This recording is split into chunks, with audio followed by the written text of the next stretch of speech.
Good morning. It's Saturday, the 18th of February, and we're progressing along. It seems like the last 2 months we've gotten more rain than we've gotten in a year. This lot stayed high and dry for the first year and a half, almost 2 years that I worked on it. Barely ever had a puddle anywhere, and now we're having to spread dirt to soak up water. Hopefully the rainy season will move on through and we'll start getting some dry weather. And I will say that we're getting warm weather. We really haven't had much of a winter. I think we had a week of cold right at Christmas and maybe one other couple days, and otherwise today's cool, but it's more seasonable, and it was in the 70s yesterday and the days before, and it's going back to the 70s next week, so I'm not sure if we're really going to have a winter this year. But anyway, aside from the last couple of weeks, we've been able to move things along. We ran a little short on one or two things and had to wait for them to get here, but our siding and trim and everything is almost done. We've had all our inspections for the rough ends, and so we don't have to have any inspections until the final inspections after the house is finished. We put our front and back porch on this week, and that went well, and they look nice, and it gave us the ability to work underneath the porches yesterday while it poured down rain outside.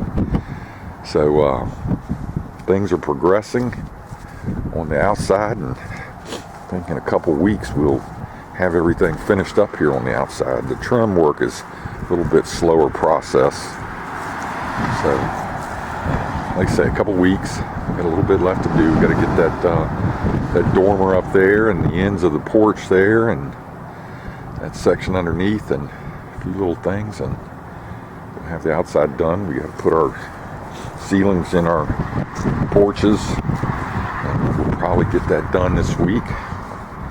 We're going to have drywall delivered this week, and they'll start installing it. So that's a big step. Once the drywall goes in, then we can start putting paint on the walls and doors in, putting finishes on. Things will move along fairly expeditiously then. You see, I don't have a garage door, which is part of the plan, mostly because I don't want the garage door damaged in construction.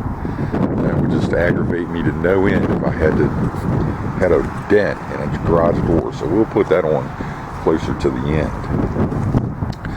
Today we have Cova Green Homes, and they're going to do the aero barrier, which you can see on the back of their trailer.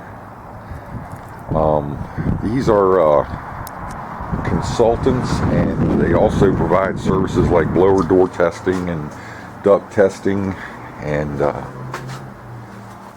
things of that sort to help you achieve energy efficiency ratings. And our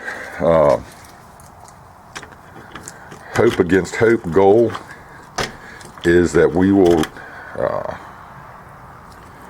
achieve net zero ready on this house, although we might not quite get to that, but that is our goal. Net zero ready requires a number of things, being the temperature goes up 15 degrees as soon as you walk through that door, and that is part of what makes this house exceptional in the construction, is that it is going to be airtight, and this is part of what Cova Green Homes is helping us with. They're going to come in and they are going to spray this misted sealant. In the construction process, we tried to seal everything as tightly as possible. It looks like my camera might have fogged up a little bit from the change of temperatures, so forgive me.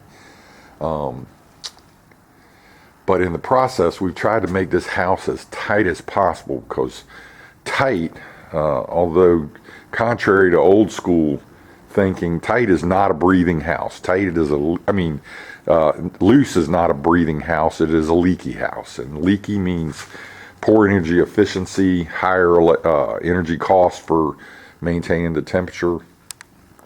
And I'm going to stop for just a second and clean this lens off.